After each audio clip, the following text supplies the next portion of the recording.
So we are here with Tim Strang, and we are looking at tournament prep and qualifiers for teams, even for collegiate teams, and kind of that process and kind of how we're going to use this in measured practice.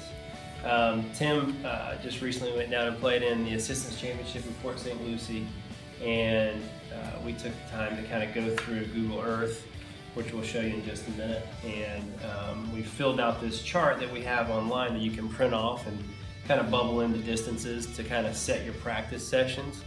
Tim, kind of maybe express a little bit, kind of tell me a little bit about how this went with you. Yeah, it was actually great. So Daniel and I had a chance to sit down together, go over on Google Earth, basically hole by hole, measure out exactly what kind of yardages I'll be having. And then we were able to fill in the corresponding bubbles on the tournament prep sheet, and that really gave me a good idea when I was practicing what shots specifically to focus on in my preparation. So that way, when I got down there to Port St. Lucie for my practice rounds, I had my tournament prep all done, and I just basically cross-checked my numbers on my yardage book, and it was ready to go. Yeah. So what we'll do now, we'll take a quick little look on Google Earth and kind of this sheet and how that's going to work for you guys. Okay, so real quick on Google Earth, some of the benefits of Google Earth, and this is what Tim was alluding to with Google Earth. They've got some really nice drawing features and measurement tools that I think is very helpful for tournament prep. Just, some simple things as far as, you have to type in the course name and kind of zoom in and get the right angle for which hole you're on.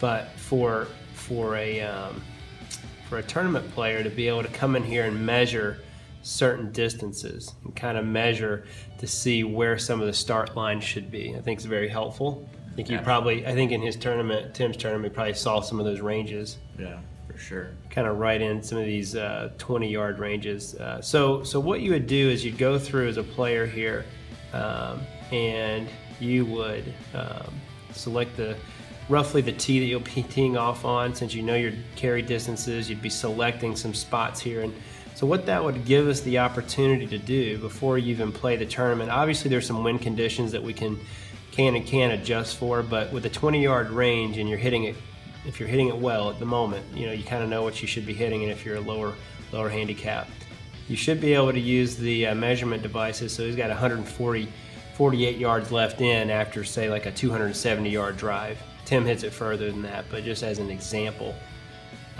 So what you would do is you'd kind of go throughout the entire golf course like this, measuring out how far you would have off the tee. Obviously selecting which club, right? Because you had a couple holes. Yeah, absolutely. That we weren't hitting driver on, and so yeah, let's take a look at the sheet real quick. The first hole that the course we were looking at on Google, let's just say that it was 430. Tim's going to hit a driver off that tee.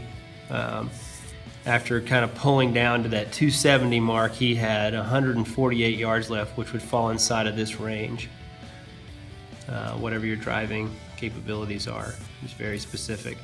So what you would do is you go down and you'd fill out all the yardages of the holes. You'd kind of design the plan that you're looking for. And then you would total up all these shots at the bottom. I have the players kind of multiply them by 2 to kind of give us a set program. It typically comes up with about 60 to 70 shots is pretty normal. And what that does is it just sets your evaluation before you're, I would say a month out is probably better. Tim and I didn't get a chance to start early enough, but if we started about a month out, kind of would set all of his evaluation shots so that he would know where to spend some of his technical time. Yep. And then he would go back in and he would really just practice these shots if this was a major tournament coming up for however long of a preparatory time that he kind of sees fit. Yeah.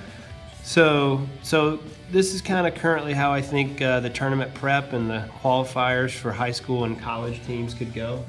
It's a little bit more accurate than hitting one type of shot off of a flat lie multiple times to evaluate a skill set, when in reality we never do that in a competition. So it's a little bit more realistic, I think, for qualifying and tournament prep.